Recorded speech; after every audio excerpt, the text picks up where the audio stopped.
TellyCast, the TV industry news review. Hi, I'm Justin Crosby, and welcome to the first TellyCast of 2021. Now, whether you're in your third lockdown, under curfew, in isolation, in a tier system, or perhaps even completely free, hello to our listeners in New Zealand, a very happy new year and thanks for listening to the show.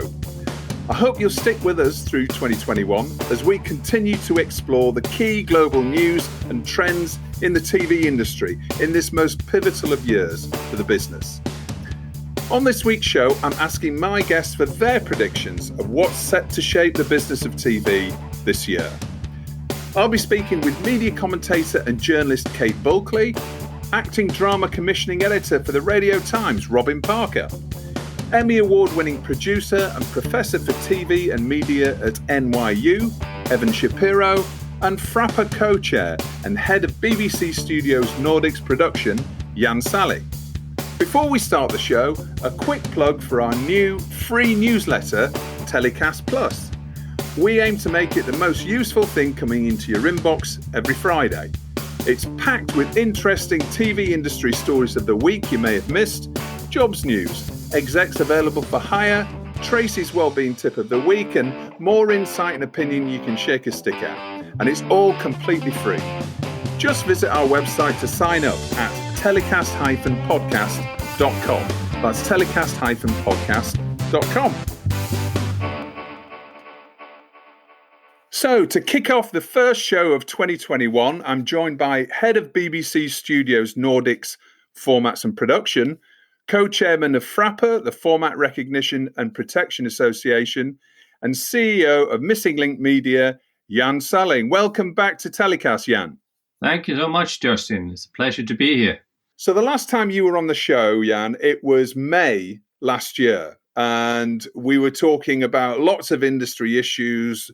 We were dealing with the first throes of the pandemic and, discussing how big a threat the prospect of no MIPCOM would be. So starting with the formats industry, how do you think the formats area has coped with the turmoil of the past year?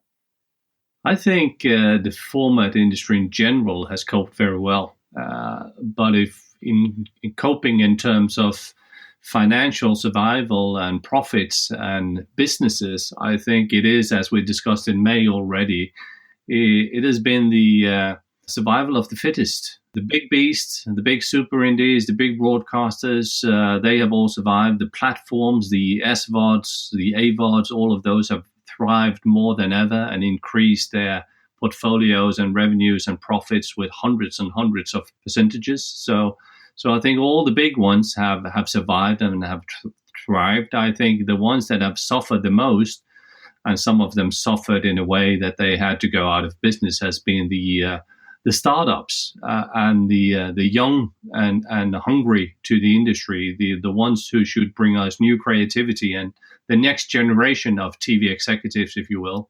I think they have suffered the most because it has been literally impossible to establish those networks that are crucial for your business when you are a startup, and where it all comes down to personal relationships and personal connections, and the trust that comes out of that has been totally impossible for them to build on that. So I think they've suffered.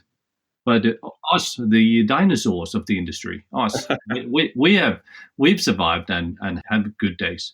We see a whole number of established formats being rebooted. I think it was Belgium or the Netherlands, I'm not sure, but we saw Big Brother appearing on screens again, I think in Germany as well. What about these breakout TV format successes of 2020? What were the biggest formats that did the best business in the year? I think the one of them was actually the one you just mentioned, was the relaunch of Big Brother, not only in the Benelux, but in many places, and for the obvious reasons.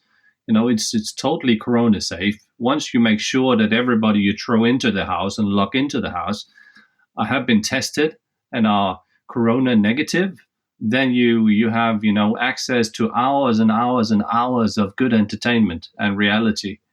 So I think Big Brother is a really good COVID format.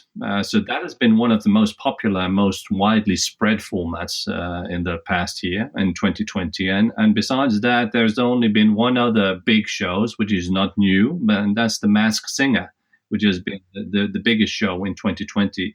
But, Big Brother is from 1999, so that's 21 years old. Masked Singer is from 2015, so that's already 5 years old.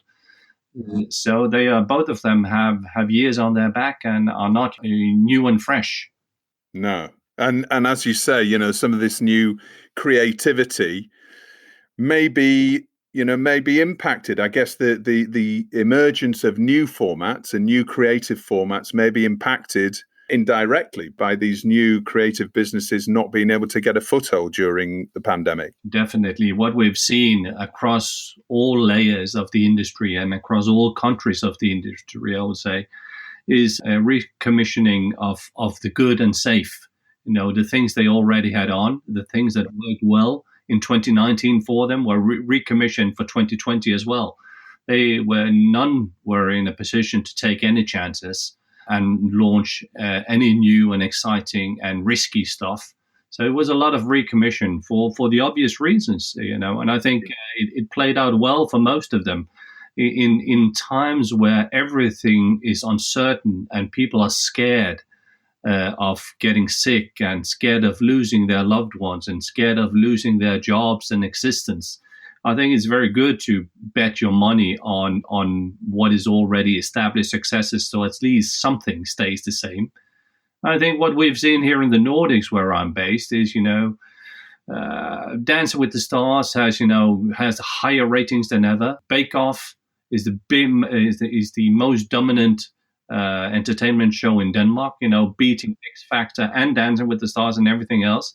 So good, and X Factor is doing well here as well still. So the good and well-established formats has been safe destinations in an uncertain world. I think that's been clever. Yeah, and as you say, the big companies getting bigger. How about format rip-offs? Because we know FRAPA works very hard to address rip-off formats that we've seen over the years. Is that on the rise, or is it possible to say whether or not there's more of that than there used to be? I wouldn't say it's on the rise. I think it's a very stable, unfortunately, it's a very stable thing. What we see, and of course, FRAPA does not know and does not get access to information about all rip-offs. We're not involved in all cases. But I would say that over the past 5 years, we've had, a solid base of perhaps 6 cases a year where we have been directly involved using our format analysis service and speaking about things in press and doing a proper work in one way or the other as a body in the case. And then, of course, we have the almost weekly mails from people who are concerned that they have been ripped off or just want advice on how to protect themselves from being ripped off. We haven't seen a rise, but we haven't seen a fall either. What we have seen, which is a new thing in the past year, is a new breed of rip-offs, if you will. Yeah, a new way to rip off things. And that is, we've seen distributors being neglecting their responsibilities, I would say, by allowing clients to buy their formats and then changing them to something which is similar to something else already out there. In another context, they buy something which genre-wise is almost similar to something already existing, a big brand out there, and then they change it. And they are allowed by the distributor to change it to that. And then who is to blame? Is that being the neglectant distributor who is neglecting their responsibilities? Or is it the broadcaster who asked for permission to change bits and pieces, perhaps was too heavily inspired by something already out there? But they said we were allowed to, and it's based on another format. We just changed it and flavorized it for local appetite. So that's a new and interesting and very disappointing way of making ripoffs. And we've been directly involved in 2 of those cases ourselves. One being The Masked Singer, where we were also publicly speaking about that. And another session we've had about with the same has been I Can See Your Voice, which has also been a huge hit around the globe. So FRAPA has been directly involved in those two cases. Right. It's not just networks and producers that are perhaps at fault here, but we're seeing, distributors are also potentially, involved either directly or indirectly in format ripoffs. That's really interesting. Yeah, they are. They are, of course, also, as everybody else, just trying to make a buck and survive in these days. But it doesn't take away that they have a responsibility on behalf of the entire industry and on behalf of the industry that they belong to and make a living from, that they also have a responsibility to be good guys and treat IP as it should be treated. As we go into 2021, I'm asking everybody on the show this week what the key trends they think is going to affect the format industry. How do you think the formats industry is going to develop over 2021? I think I touched a bit on it in May, but that's a long time ago. So I might recap a bit, Justin. Yeah. I'd say what is good about all of this staying at home time is that people have developed new formats and have been thinking about new formats more than ever because they had nothing else to do. So the development phases at various companies have been more intense than ever. So there are shitloads of great ideas out there. And I would say besides the obvious ideas, which is digging into fields like the rise of e-commerce or remote technology or remote working and trying to come up with a great format on those platforms, I would prefer that, but it also comes down to me living in the Nordics, come down to finally saying with the reflection, with all the time to reflect on things and what is important for us, missing touching people and hugging people and missing being with our loved ones and missing the freedom to travel and all of those things. I think finally we will see a huge, huge rise of what has always been big in the Nordics is entertainment with a purpose. It needs to be relevant. So my prediction for 2021, once the current pandemic lets go a bit, which will probably around summer, hopefully, I think that the simple and relevant formats, the ones we can mirror ourselves in, will be the ones that becomes water coolers and the ones that stay on and the ones that get to travel. And then the more purely entertainment and escapism formats, I think they will probably small bursts and small reliefs taking us away from an everyday that we want to forget about for a few minutes. They don't stay on and they won't be things we discuss. So I think entertainment with a purpose, and who touch in an entertaining way on the big reason why something is going to be the formats that kick off in the second half of 21. I don't think we will see any new, innovative, great stuff in the first half of 21. But in the second half of 21, I'm really positive that all this creativity is going to come out like in the famous ketchup effect. That would be fantastic. And it's interesting that we had Ben Page, CEO of Ipsos Mori, on the show before Christmas, and he was talking about consumer trends towards make, do, and mend, and more simple pleasures. Those are the sort of things that are going to perhaps chime with consumers and what they're going to be looking for. So entertainment with a purpose, something around simple pleasures. That's the key tip for the year, right? If you're a producer, finding the true pleasures of what is just around you. You see how people, when they have a chance, get out into nature. How you've seen some shows and some interesting blurbs out there where we can't travel around the world and get on a plane to Thailand anymore. We revisit our local communities and all the beauty and the nature just around us in our own neighborhood and in our own country. So I think the close and the relevant stuff is going to be the things that we explore more. And that is a welcome, I think. I think the world, nevertheless, before the pandemic was moving a bit too fast. It was a bit too hectic, a bit too superficial, everything.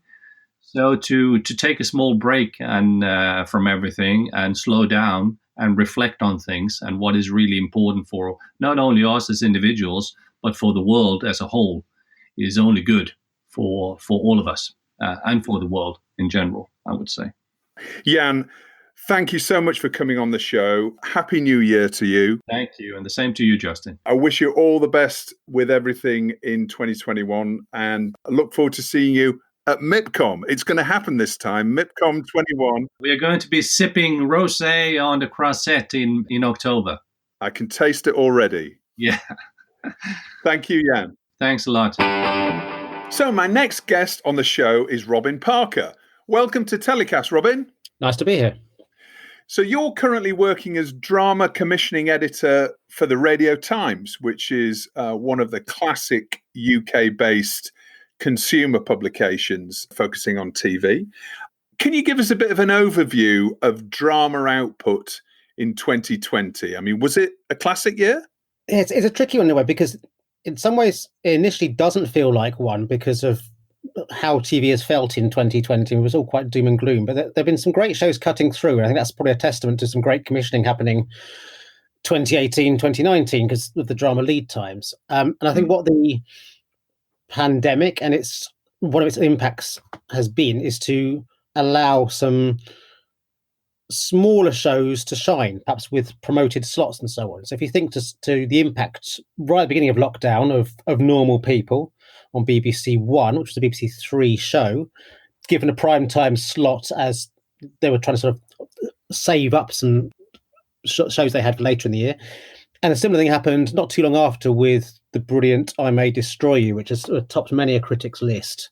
And that's been several years in the making, originally for BBC Two, but given a post-Watershed, a post-News BBC One slot, not the prime slot, but word of mouth, just through its sort of sheer brilliance and boldness, allowed that one to cut through. So I think, that was a quite good statement of a couple of shows early on that were very exciting. Normal People was 12 half hours, I think, from an independent film director, really kind of taking its measured time over a story and taking that novel's approach as deeply as it could. And I May Destroy You, again, shorter episodes and really playing with form and just really one great vision, fairly unfairly unfiltered. I mean, it was, Michaela Cole, not necessarily known to many BBC One viewers at that time, but she made herself heard. And we were able later on in the year to see some really good authored stuff like Steve McQueen's long-awaited Small Axe, which sort of bridged TV and film. Some good stuff out of ITV in terms of Quiz and Des, with some great performances there, particularly from David Tennant in the latter. And I think also you've got to pay respect to Sky. They had a very ambitious series with The Third Day, which had to change its original plan due to COVID, which was to be a 3-part series, a 3-part mysterious, immersive event for lots of lucky viewers to go and experience, and then the remaining 3 episodes that all connected together. And then necessity being the mother of invention, that the middle bit turned into I think it was 12 hours of live drama, almost like watching just life unfold in this strange island over the course of a long day.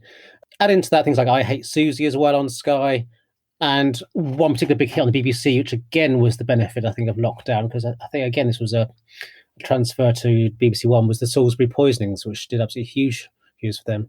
As ever, there's hit and miss within that, and there's some very domestic shows and some very internationally focused shows. So I don't think it wasn't an unhealthy mix. Perhaps fewer breakout hits than in previous years, but people watched a lot more telly, and so I think within their diet they were willing to try a few more things. Yeah, absolutely. And it's interesting you say that, particularly in the case of I May Destroy You and Normal People, as you mentioned, maybe those shows wouldn't have had the spotlight thrust upon them, or perhaps been discovered in the same way in a normal year. No, and I think particularly Normal People. I mean, it was shown at 9 and 9:30 on BBC One, which is the prime slot. And actually, to be fair, the audience there wasn't huge for that slot, but what it was it gave a sense of prestige to it that drew people to it both on TV and on iPlayer, because it was box setted, as BBC dramas increasingly are. One I didn't touch on there actually as well was Channel 5's All Creatures Great and Small. Now, it's nothing revolutionary in a sense, but it's a very welcome addition to the TV landscape, and I think hit the spot perfectly. You have Channel 5, not known for their drama, having done a few low-budget ones that have found an audience, having the confidence to do something much more mainstream and really go for it in Yorkshire, which always rates well for them, with a known property, but one hasn't been on TV for a while, and actually, getting some of their best viewing figures ever. So it's not all I May Destroy You. It's not all kind of ripping up the form and telling new stories. It's also providing viewers with some comfort at a difficult time. And I'm sure some of the shows people were rediscovering on streaming services were much the same. Yeah, those three shows that we mentioned have all done pretty well internationally as well, I believe. So it's certainly been a really interesting years for the producers and distributors of those three shows. We heard a lot about the golden age of scripted. This was a term that was really been bandied around prior to the pandemic when it hit in March. Do you think that now that this, in inverted commas, golden age is over? Yeah, it's a difficult one, isn't it? I think a lot has been put on pause, or a lot has been recalibrated or delayed. But I think the appetite's definitely there. There's a captive audience, quite literally, in a lot of places who want to be entertained. Netflix has still got deep pockets. We'll come on to that in a little while. And that's just unveiled Bridgerton, which I think has instantly become one of their biggest shows of all time. So I don't think there's a lack of ambition. I just think perhaps it's just spread a little bit more thinly.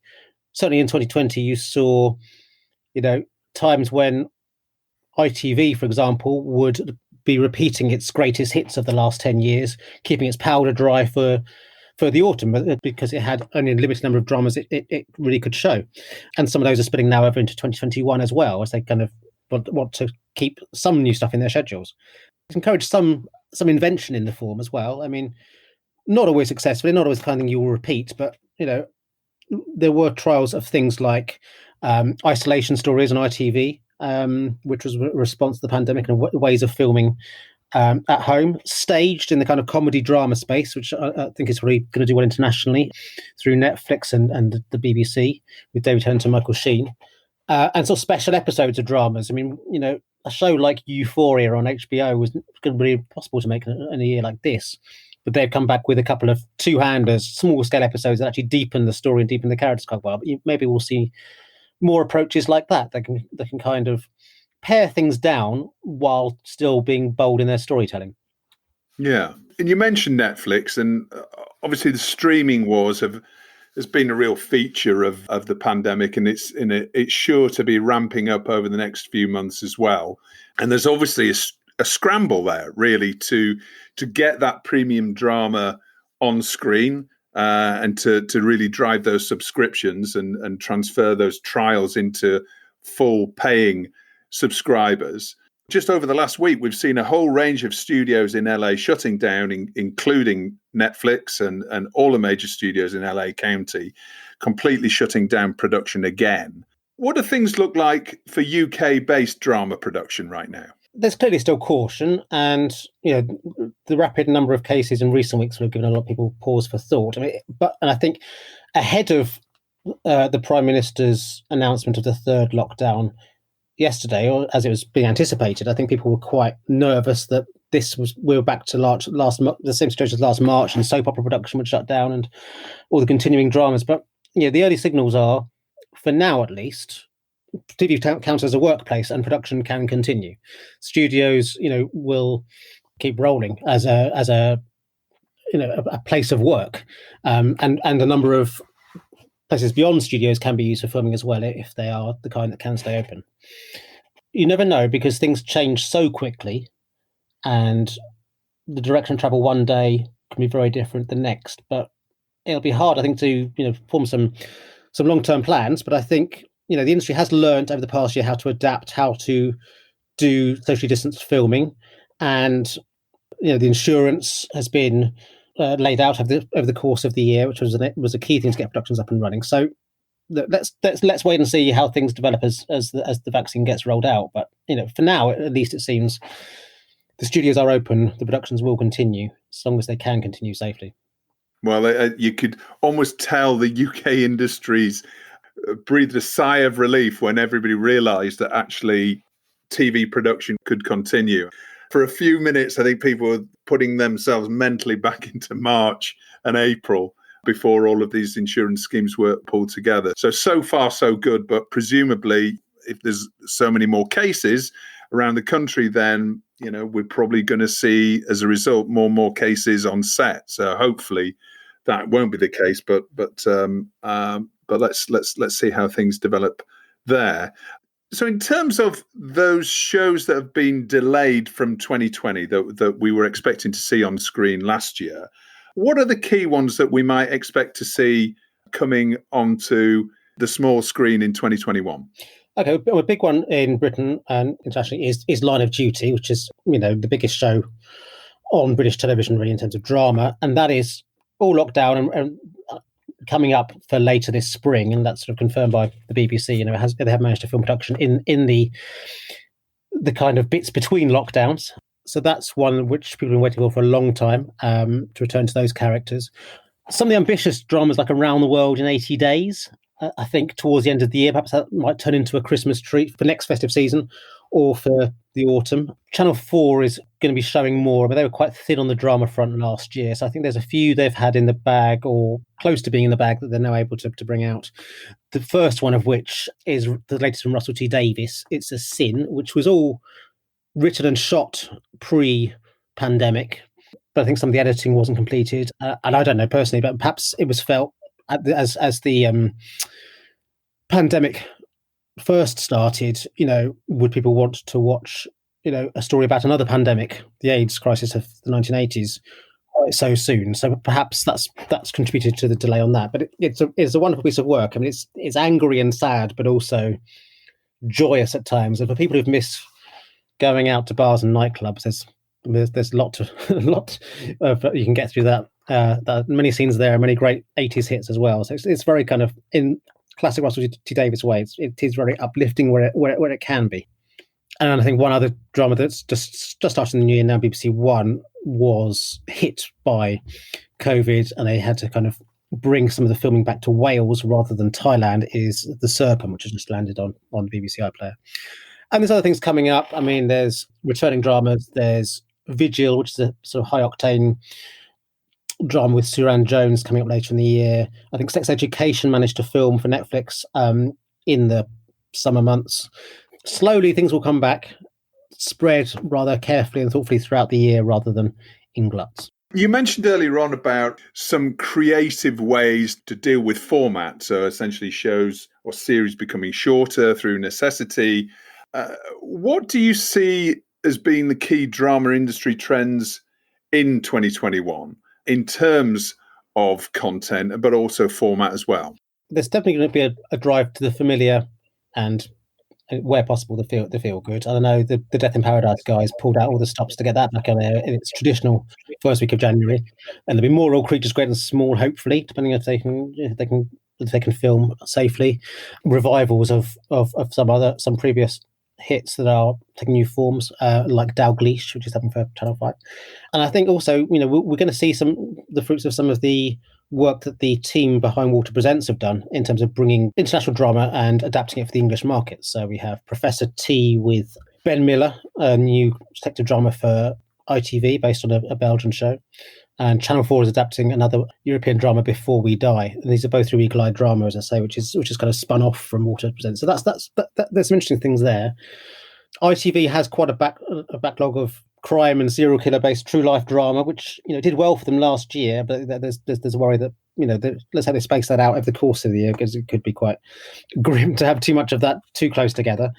Well, we have been due to see some of the first responses to the pandemic beyond kind of the Zoom storytelling, and I don't have the information yet on where we are with this, but Channel 4 was lining up a drama in care homes by Jack Thorne called Help. So I suspect we'll see some dramas that reflect the UK communities perhaps some feel-good responses to kind of community spirit in lockdown, but also I think with one eye on how you tell those definitive stories at a time when things are constantly changing. Perhaps the way that the government has struggled to contain the pandemic, I think it's probably only a matter of time, isn't it, before that's dramatised at some point in time. Yes, I think, a James Graham or similar has his pen wielded, just trying to find the right moment to tell the story. And I suppose there's also speculation on the international stage as to when people will feel comfortable to tell the Trump story. Do you tell the Trump story while he's still out there making noise? Or do you kind of wait for him to have told his part of the story, if he ever would stop, and settle down to kind of look at the behind-the-scenes shenanigans there? So there's stories that are ripe for the picking, but I think those big international ones are going to be some way off into the future, sadly. It may all look quite domestic this year. In an age of fact being stranger than fiction, then we can look forward at some point to some more entertainment that tells the story of the times that we're living in. But Robin, fantastic to have you on the show. Thanks very much for coming on. All the best for the new year to you. We hope to speak to you again very soon. I look forward to it. Thank you. My next guests on the show are media commentator and leading industry journalist Kate Bulkley, an Emmy award-winning producer and professor for TV and media at NYU, Evan Shapiro. Happy New Year. Thanks so much, Justin. Nice to be here. Yes, thanks so much. Here we are, January 2021. Who knows? Perhaps we're going to look back at this time as a really pivotal moment in the TV industry in many ways. So I've asked you both to stare into your crystal ball and come up with a few predictions, few thoughts for key TV industry trends in 2021. Kate, how about you go first with your first thought on a prediction for the year? Sure. I mean, I think that probably we're going to agree a little bit on this one. I think that the SVOD wars that we saw, really start to ramp up in 2020 are just going to escalate as we go into 2021. I mean, sort of the latest entrant, obviously, is Discovery Plus, making a huge announcement about how they're going to become the Netflix of non-scripted, is what David Zaslav is saying. They launched in the US this week. They obviously have already been in place in the UK for almost a month now, I guess. And the thing that I think is interesting about the escalation of the SVOD wars, and I'm sure Evan can talk about maybe some of the programming trends, but for me, from the kind of distribution side, that is really interesting what's happening, because there's a race to get on the right devices, the right platforms. As we know, Discovery Plus signed a deal with Sky in the UK and Verizon in the US, and now they've done this big deal with Vodafone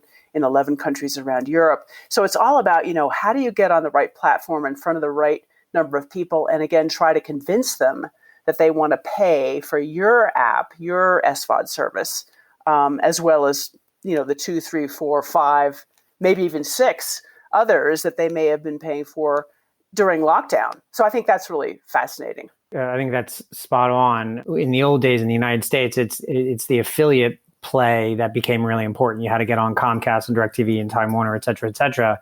Now that's being replaced with the device or platform or portal, concern, which Kate just very well articulated. But I also think so Discovery is the last probably great entry into the SVOD or streaming wars.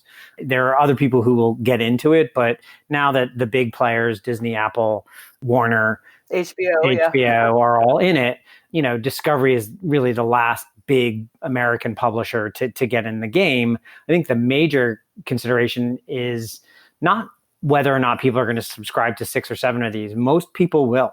Most people, or better than half of the American households, will cut the cord, stop paying for cable or pay TV, and switch over to some combination of SVODs. The question is, I think, rather, what's the business model? Because crucially, Discovery has an ad-supported model and an un-ad-supported model. Peacock has a non-ad supported model, but they're not really focusing on it. They're focusing almost everything on their ad supported model. And those don't seem to necessarily provide enough revenue to support the programming it takes to make these things work. And audiences have been trained by Netflix and Amazon Prime and some others to avoid ads. So I think the question is after the SVOD wars really proliferate this year, what happens to the economics on the other side of it?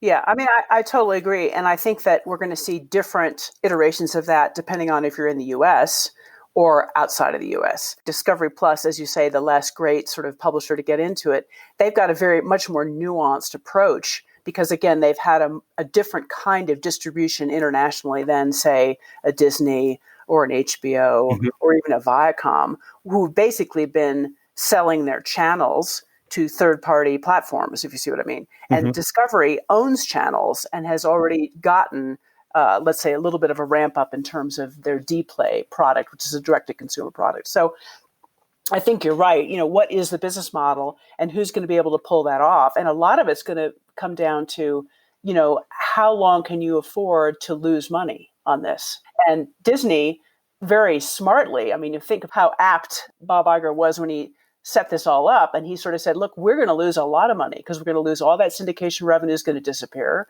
We're not going to make money right away. We're going to be pouring money into original content. That's the paradox of this all, is they're not losing any money. Disney's stock is at an all-time high. Every dollar they said they were going to lose, they've gotten back. The stock is at all-time high. But that's the thing about the traditional players. If they just leaned into being digital companies, they could be treated to the same largesse that the tech companies all get treated. That classic line from The Social Network, $1 million isn't cool. What's cool? $1 billion. Well, Netflix has never been profitable. Right. And yet it's one of the most, it's the same value as Disney almost. Yeah, you're talking about stock market valuation. I'm talking about actually making money. And having covered this sector, and I'm sure you agree with me, Evan, that yes, there's a disconnect between what the market thinks you're worth and what you're actually bringing in terms of revenue. So yeah, I mean, as long as the market, Netflix has made a lot of hay on that one. They haven't ever made money, and yet their stock continues to go up, although I think they're going to have a little bit more pressure now with these other players. But, yeah, absolutely. Yeah, the bottom line is this is a huge trend for this year, and it's going to impact lots of different things. It's going to impact distribution. It's going to impact what people are paying for content. I also think it's going to impact one of my next big trends, which is what I call payment hybridization, which sounds very complicated, but it's like, how is this all going to happen? Are there going to be price wars? Yes. Are people going to bundle advertising versus subscription? Are there going to be freemium type windows? It's sort of like what Evan was saying. I mean, how is this all going to play out in terms of advertising, subscription, and some kind of promotional tie-up, aka with a Vodafone or a Verizon or a T-Mobile or whoever it is in whatever market you're talking about? So I think that's going to be really interesting, what kind of partnerships we're going to see. Yeah, so I'll lean into that and use that as a kind of jumping off point for one of my predictions, which is the shift in advertising. So first I want to address yours, which is there's the streaming wars, right? But I think the largest other battle in the marketplace right now is advertising versus subscription. I think the consumer, again, has been trained by Netflix to not watch ads. Like, why do we need these ads in our programming? We've been suffering through them all this time when, ad-free model has been sitting here right in front of our faces. And I think most consumers for premium content who pay for it are going to basically say, I don't want ads in it, which is a difficult model to support. On the flip side, I think you'll have the growth of AVOD, the Plutos, and these other platforms where people are going to be fine not paying for it and taking ads because, they're not paying for it. But I think that means that $80 billion in advertising revenue in the United States is going to be at risk. The major trend you're going to see there is brands as programmers. I made a show for 6 years called Iconoclasts, or I worked on it for 6 years. That was entirely produced by Grey Goose, which is the model that goes way, way, way back to the beginning of television, which is Texaco Star Theater or soap operas or I Love Lucy being entirely paid for by a cigarette company, et cetera, et cetera, et cetera. And I do think you're going to see more and more brands who are desperate for impressions, producing their own podcasts, producing their own short form television shows, taking over AVOD channels in order to get the impressions back that they're going to lose because they're not going to be able to advertise in a lot of premium high-end television content because consumers are not going to suffer through it. I'm going to ask you both now the $64 billion question. Who's going to win and who's going to lose? Out of all of these streamers that we've just talked about, all these SVODs, let's put AVOD to the side for a moment. That's a whole different conversation. But if we're talking about SVODs, if you were to choose any of the major companies that have launched in the last few months, as well as obviously Netflix and Amazon Prime, who's going to be the main winner and who's going to make the main loser? Kate? Well, I think it's almost like the premise of your question has to change a little bit, because I agree. a lot of these people that are doing SVOD, Justin, are also doing AVOD. Yeah. Right. So Pluto, which Evan just mentioned, is Viacom. Yeah. So Viacom is now getting into subscription VOD as well, but they were leaning into AVOD. You can't just talk about one or the other, in my humble estimation. I mean, they're kind of linked. But if you want me to ask who's going to be a winner, obviously it's going to be the guys who are big and have big brand awareness and who continue to get good content on their platforms. So is that going to be a Netflix? Probably. Is that going to be an Amazon? Yes, but they have a very different business model, that's got all kinds of stuff in its shoes, toilet paper, whatever. Disney, I think, is I hope, one would think, win. But then it gets, is HBO Max going to make it? Who knows? I mean, I know Evan has some we both feel that there's a changing of the guard going on, particularly at Warner Media. And maybe that will give them a different kind of perspective, because they're going to have different executives running things, and they'll get more tech-like or more Netflix-like, or whatever you want to call it. Will Viacom win? I mean, these are all huge companies. Will Discovery win? I mean, this is what it's all going to be about this year. There's going to be some blood on the floor, but yeah. I can't imagine we're going to see some of these big brands just disappear. The question needs to kind of be shaped around, it's not a zero-sum game. So there's not going to be a winner. There'll probably be as many as 5.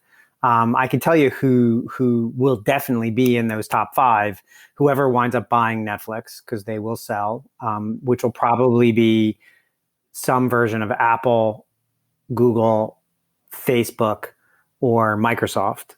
One of those 4, I think, will wind up buying Netflix. Do you think that's likely this year? No, not this year. I don't think so either. Not this year. And I also think that there might be a brand that buys Netflix. That's a good guess too. Yeah, yeah, absolutely. Anybody, a big brand, a Coca-Cola. That's interesting. A Levi, somebody. That's really fascinating. Which goes back to my last prediction, which is that's a brilliant one. I hadn't even thought of that. Because they're going to be desperate. They're going to be desperate. Go ahead. I think Microsoft is a really good bet, though, because they've really gone all in on subscription, and they have no entertainment in the ecosystem right now, and they have all the money. Other than Xbox, of course. Yeah, but selling consoles is going to be like selling buggy whips. And so they're moving towards a software-driven, game-based subscription model, which, again, packaged with a Netflix along with Office 365 and LinkedIn, you combine all those things together. It's a really nice flywheel, which is another prediction I made. But I think definitely Netflix, or whoever winds up owning Netflix, definitely Disney. They have the greatest IP library in the history of human beings. I don't think AT&T can continue to fuck it up as badly as they have been.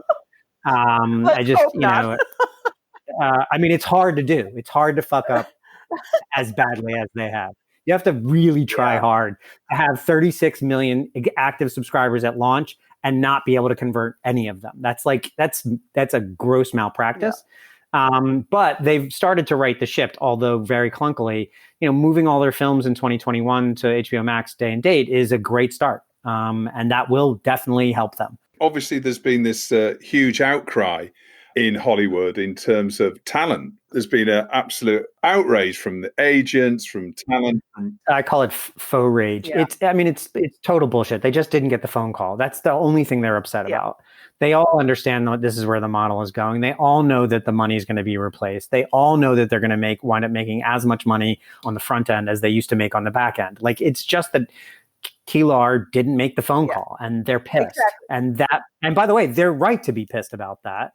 But that's what it's about. It's not a real disagreement. They all think it's about, this whole thing, Justin, when you hear them say, oh, cinema, we need to have our release in the cinema theaters.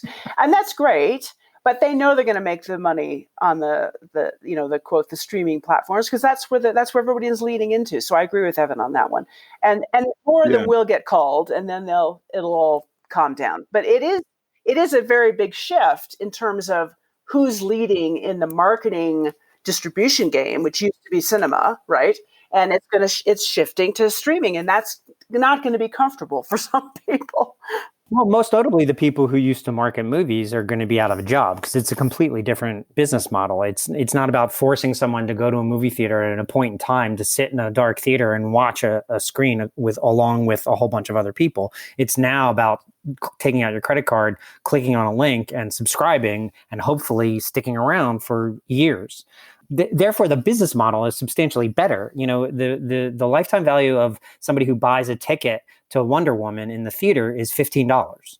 The lifetime value of somebody who subscribes to HBO Max is, if you do your job right, $500, $600, $700, $1,000. And that's a completely different business model, but it's also a tremendously different marketing lift.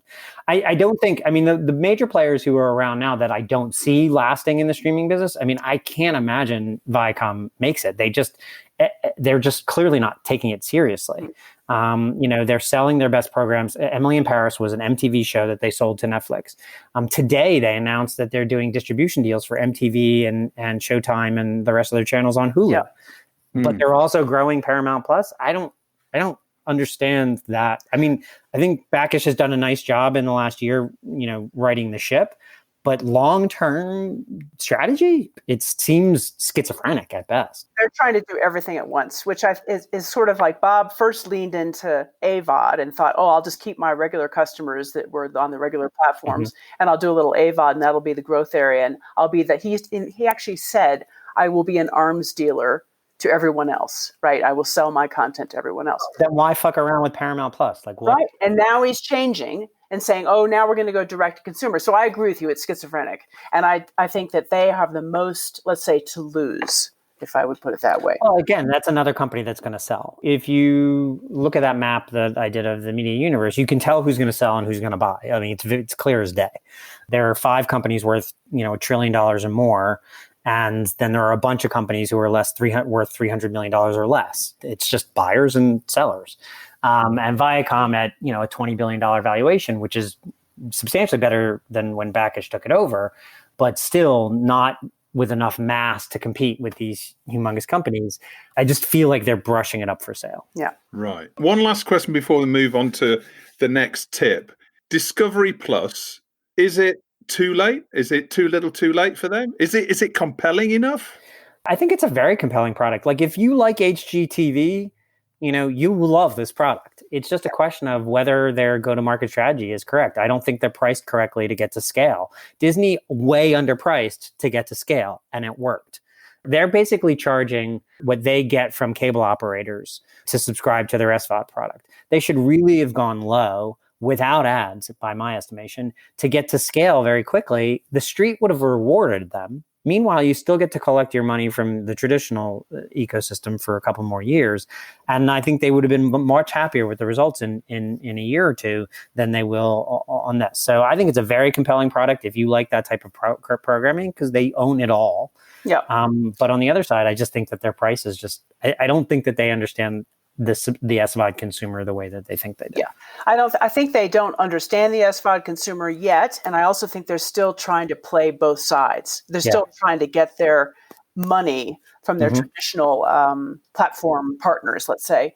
I also think, your point about them not, Disney underpricing and getting to scale, HBO Max is the opposite problem. They've overpriced as far as I'm concerned. And that's going to slow down their ability to get to scale. I think that they've got this arrogance about the HBO product, which is going to bite them. I think you're right about identifying the symptom. I'm not sure you're accurate about the cause, though, in that I think that they priced it benchmark on what their deal with affiliates was, as opposed to kind of hubris. It was like, let's not piss off Comcast, which is a very old school model. But I think, as you said earlier, now that guard is gone, everyone who had that thought is out. Right.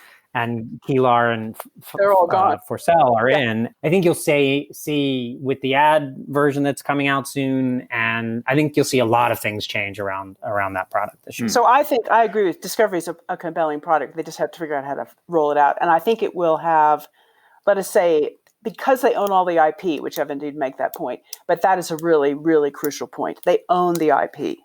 They're not buying it from somebody. They're not licensing it from somebody. And they're rolling out episode after episode of, whatever the next Magnolia TV, Fixer Upper, food, blah, blah. If you like that stuff, you're going to subscribe. It should be noted that while the pay TV ecosystem in the United States is losing 1.5 million subscribers per quarter, so 6 million subscribers a year, HGTV is the only network that's growing its audience with young people too. But it's a top 3 network now or whatever. It's doing the opposite of the rest of the gravity of the industry because people turn it on and leave it on all day, and it does really well with young people, with old people, with A counties, with B counties. Like, everybody loves it, and it's a really compelling product, but it's got to be priced accurate. Yeah. Okay. So, Evan, your next tip is about live shows and obviously the eventual return of live entertainment. Live entertainment did not go away this year. It obviously came out of the arenas, stadiums, and theaters. But if you look at Billie Eilish's show, which she charged $30 for, and had I think a Gucci pre-show, which she got paid for. Or you look at Travis Scott's concert on Fortnite, which had 15 million people show up concurrently, and they were selling $75 Travis Scott Nerf guns inside Fortnite. Where you look at The Weeknd's TikTok concert, where 12 million people showed up concurrently. Obviously, live is going to come back. And I think there'll be a big rush to go back to Broadway and go back to comedy clubs, as soon as things do open up. But that's not going to be till the end of this year, in real volume. But I think what you will see is these digital, immersive, online, community, fan-based shows, concerts, comedy shows, tours. BTS did, around $20 or $30 million in ticket sales for their virtual tour last year. So I think you're going to see that become a big trend in 2021. But I also think it's not going to go away once COVID is past us either, because I think it's a way to get to real scale very quickly. It's a really big community-based thing. It's far less expensive for the consumer, and I can go to a concert anywhere on earth and have a great seat for a fraction of the price. So I think you're going to see this, what I'm calling direct to fan or artist to fan trend emerge this year, which will also be complemented by things like Cameo and OnlyFans and Patreon, which are smaller kind of, not massive millions of people showing up, but, much smaller groups. And also Clubhouse is another one that's really growing very fast. So this artist to fan trend, I think, is going to explode in 2021, and it's going to create a new version of live that we just never had before. Yeah. Music TV, it's been a long time in the doldrums, hasn't it? Yeah. Ever since the glory days of MTV. I mean, even now, it's like, where'd you go to watch videos, live music? You go on YouTube, right? Yeah, but this is a different experience. I mean, what he's talking about is like the rise of, I loved your expression, what is it called? Direct to fan. But if you start looking at like the Travis Scott thing, that's a really interesting thing. What was the platform? It was Fortnite. That is a gaming platform, right? I mean, we thought of it as a gaming platform. It's really a social media platform. But it's like, exactly. But what I'm saying is it's transitioning into more of a, a venue, for goodness sake, a global live venue. There's always been this sort of tension between the sort of gaming world, right, and the entertainment world. And as we see these things start to work together, I think there's some really interesting, new business models and growth that can happen there. What's going to happen? TikTok, there's another good example. Yeah. It's kind of a weird, funky social media platform. If that becomes a live venue, I mean, that's just a totally different kind of thing as far as I'm concerned. I mean, and I agree with you. I don't think it will go away when we come back to quote real life events, because people can get to that event from wherever they are, be they in Japan or LA or... Twitch has been teaching this generation to entertain themselves this way for years. I mean, on any given night, Twitch is the largest television channel in the United States, maybe after Netflix. And it's all live. The generation that grew up on Twitch and gaming, they have no compunction about seeing a concert on Fortnite or TikTok or Twitch or a comedy show or a play. Hamilton was a gangbuster for Disney. Now imagine if that had been live. Right. And it's going to change sports too. It's going to change all live entertainment, I think, is going to be changed by the end of this year. Yeah. And then you have to look at who's owning it. So for instance, Twitch you mentioned, obviously that's Amazon. So, you get into that sort of FANG power going forward. You can't get far away from it, really, when we're talking about entertainment now, can we? So, Kate, your next tip, you're looking at Roku as an interesting player in the market this year. Well, I guess my trend that I was thinking about this, I was looking at what Roku kind of has been around for a long time, but suddenly they've kind of, let's say, come above the parapet. And of course, now we know they're trying to get Quibi. They're trying to buy Quibi, which of course fell into flame. Just the content. Yeah, just the content. Yeah. So they're obviously trying to move from being a device or a platform to actually owning content, which is always a dangerous game to play. So what I guess my trend was, are we going to see that kind of thing happen? Are we going to actually see a device maker that isn't an Apple, that isn't a Google, or it isn't a mobile phone operator, and be able to win in that space or not? Or are we going to see the rise more of, let's say, what I call the local streamers getting their act together, as opposed to a sort of another device play coming in and trying to harness that market in various local markets? So I guess that was my trend. I think Roku does sell this year. I think they'll be. Yeah, I think once they beef themselves up, they'll probably be bought. Yes. And again, I would go back to Microsoft, Facebook, Google. I also, to Kate's last point, wouldn't be surprised if a Comcast or a Charter tried to buy them either. Your point, Kate, you made about buying Quibi's distressed content stock. That is a strange move for them because, as you say, I don't believe that they've ever moved into content. Is this an opportunistic thing, or is this a case of the sign that they're going into content big time? I think they're trying to make themselves look more attractive for sale. I think that's absolutely correct, but I think it's just a matter also. They have a Roku channel that they've been operating for some time. The big holdup of the HBO deal with Roku was that they wanted to force Warner Media to provide content for free for them for the Roku channel so that they could sell ads into it. And Warner Media resisted that. However, Peacock eventually did succumb and is providing tremendous amount of content for that Roku channel. So honestly, I believe that, to Kate's point, they're shining themselves up to sell because management there is incentivized to sell. They all get a huge windfall. And then secondarily, they need inventory to sell. And they're a very ad sales oriented business. They make, some money on getting a VIG on subscription sales through their platform. But primarily, I think one of their big efforts is around advertising. Quibi's content, it being short form, is perfect for AVOD. I think that was the other big motivation behind that. So, Evan, you've highlighted some developments in Gen Z for 21. Can you tell us about that? The media ecosystem, both from an audience standpoint and frankly management and ownership standpoint, has been really anchored around boomers and Gen X for past their expiration date, frankly. And I am Gen X, so I'm allowed to say that.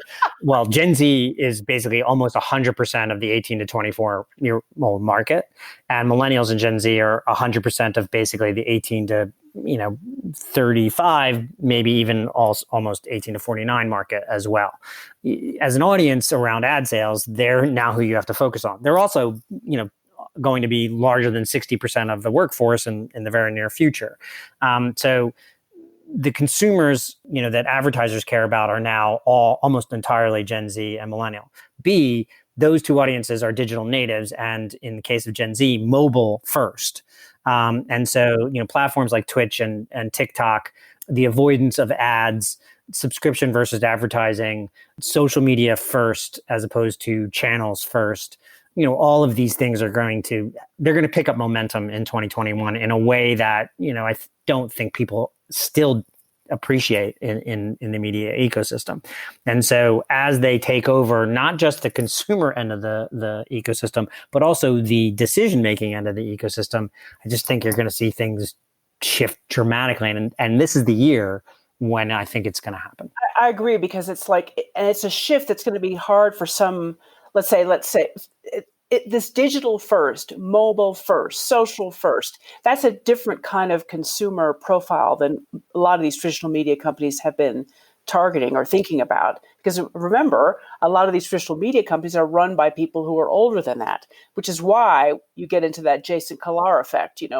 As you get those kind of executives who are digital first executives running these big companies like Warner Media, you're going to have a shift in the boat. The big battleship is going to go whoa and shift towards that in a big way. Yeah, and look at the companies also. It's important. Evan Spiegel is a millennial. Mark Zuckerberg is a millennial.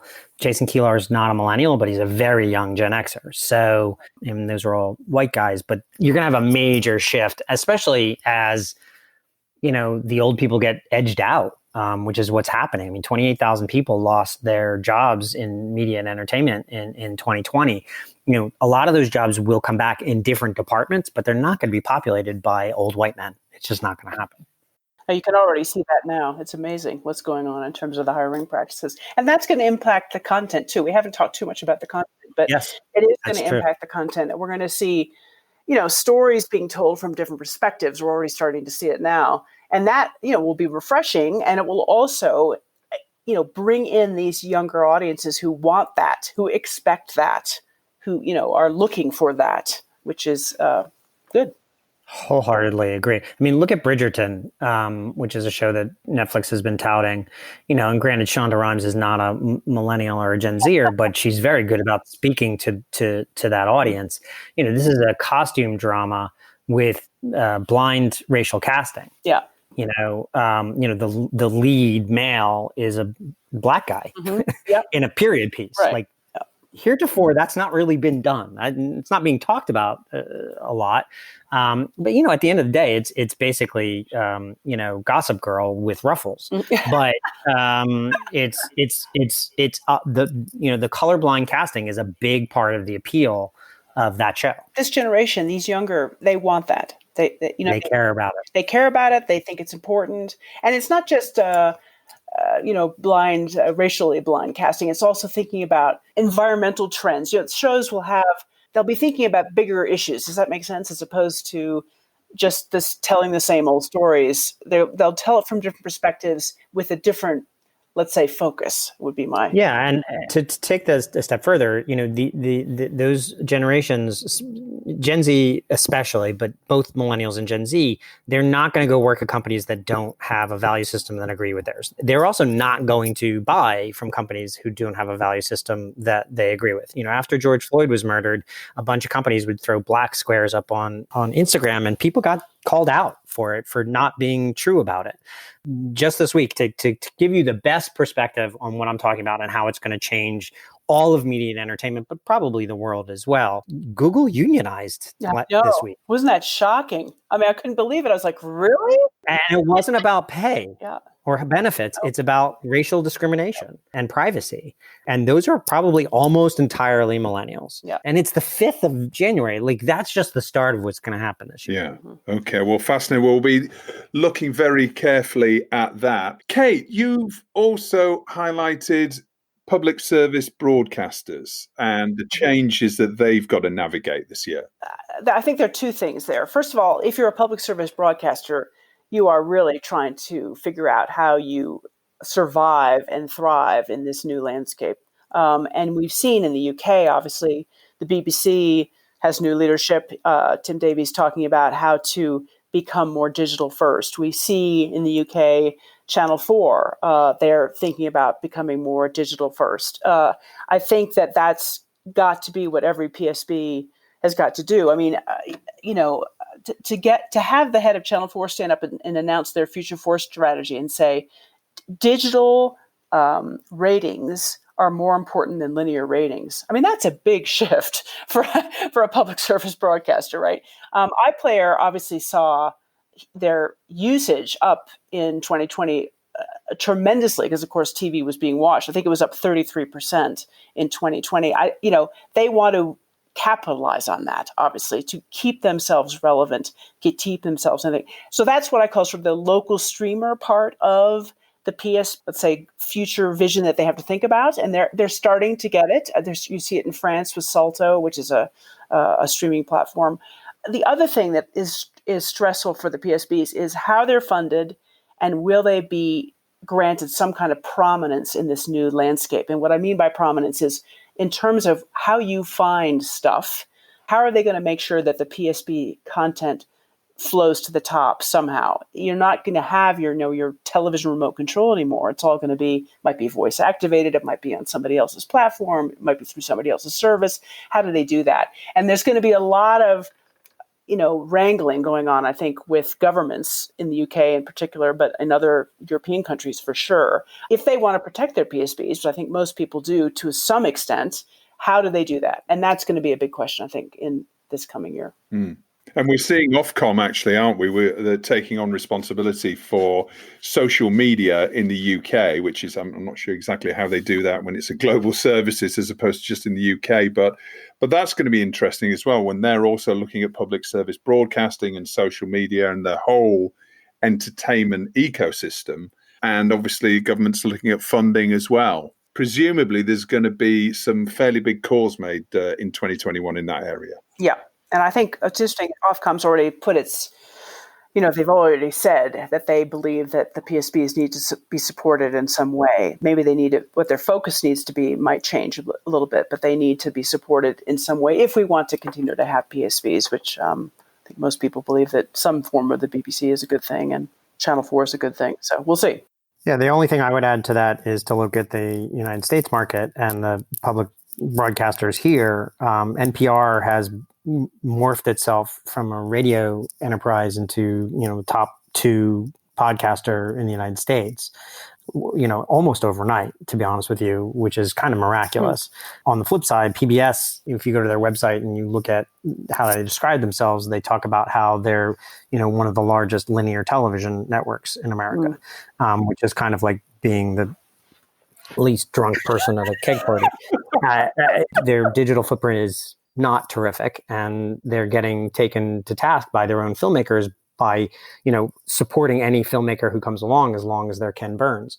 So, it's a, and as a consequence, their audience is technically what we call Methuselah. PBS is going to need to take a hard pivot because, being able to rely on the government for their funding on an ongoing basis is not something they can necessarily count on, unfortunately. It would be interesting to watch if PBS can follow the NPR's pivot into digital as quickly as NPR may. And Evan, your final tip for the show. We touched on it a little bit earlier on about the world of branded content. With advertising impressions disappearing, very quickly, the most watched network in any given night in America is Netflix, probably very quickly followed by some combination of Hulu and Disney Plus and others. And while Hulu does have some advertising, if you ever watch somebody watch Hulu, when the ads come up, they move over to their email. Or they're texting or their Candy Crush or whatever it is. The effectiveness of advertising is waning unless you're Facebook or Google, both of whom face headwinds from regulators this year. And so there's going to be a dearth of quality, safe ad impressions for advertisers to sell their products. There's only so many ads you can put in a podcast. There's only so many ads you can put in a football game. What you're going to see is more and more advertisers. Kate mentioned that Coke might buy Netflix. It's fascinating. I hadn't even thought of that, but you could see it happening. And all Amazon Prime Video is a commercial for Amazon's Flywheel Prime subscription, which is really about getting your Prilosec delivered for free. Yeah. So only in America did they get Prilosec first. Yeah, got it. Sorry. Apple is in the television business not because they love the television business, but it's to sell their products and sell their devices. That's exactly right. And now more and more they're going to be selling Apple One, which is their flywheel. So it's music and cloud-based services and other products. Look for Microsoft to get in big into the content game to sell their other products. Look at other brands to really get into content and build out their channels or buy into channels so that, we talked about Viacom being for sale. To Kate's point from earlier, that's a great buy for Coca-Cola. That's a great buy for General Motors. You could definitely see Verizon buying a company like that so that they can sell their handsets. And I think that's the idea of going back to the beginning of using television to sell product single sponsor at a time is going to, I think, take flight in 2021. I don't think it's going to fully be realized this year, but it's going to be the trend to watch. And in 2022, it's off to the races. Well, it'll be interesting is in markets like the UK, Justin, where we have pretty strict regulation on, commercial products and, content, how that plays out. Because, to Evan's point, these brands are going to be becoming more and more interested and really desperate to reach audiences. And they're going to want to get into content production closer and closer. And how does that going to show up in markets where we have, let's say, an aversion to kind of this Chinese wall, to use probably a bad expression these days, but anyway, a wall, a separation between, brands and content. So we'll see how that plays out. But I agree, there's going to be more and more interest in that from the brands because they need to reach audiences. Yeah, fascinating. Well, listen, thank you so much, Kate and Evan, for coming on the show again. It's been really fascinating to hear you look at all of those different tips for the year. Does it feel a particularly pivotal year in the TV industry? Yeah. Yes. Yeah, I think it does. I think it always feels that way a bit in the media industry. But I think the acceleration of change that came because of the pandemic, you usually see great waves of change, like monumental change after major crises like these. So after World War II, after the Great Recession, things really do change because capital becomes newly available, but also I think it laid bare the major issues that the industry was already having. Yeah, it laid bare the cracks in the system, Justin, and that's certainly going to be capitalized on by lots of players this year. Happy New Year, and we'll see you in person very soon. Happy New Year. Thank you. Well, that's it for this week's TellyCast. Thanks for listening. Don't forget to rate and subscribe to the show and share it with friends and colleagues. And don't forget to sign up for our new free newsletter called TellyCast Plus. We aim to make it the most useful thing coming into your inbox every Friday. It's packed with interesting TV industry stories of the week you may have missed, jobs news, execs available for hire, Tracy's wellbeing tip of the week, and more insight and opinion you can shake a stick at. And it's all completely free. Just visit our website to sign up at telecast-podcast.com. telecast-podcast.com. TellyCast was edited by Ian Chambers and recorded in lockdown in London. Next week, we're talking LATAM markets, the Spanish TV industry, and getting to the bottom of US TV syndication, as it's time once again for NatP Miami. So, until next Thursday, as always, stay safe.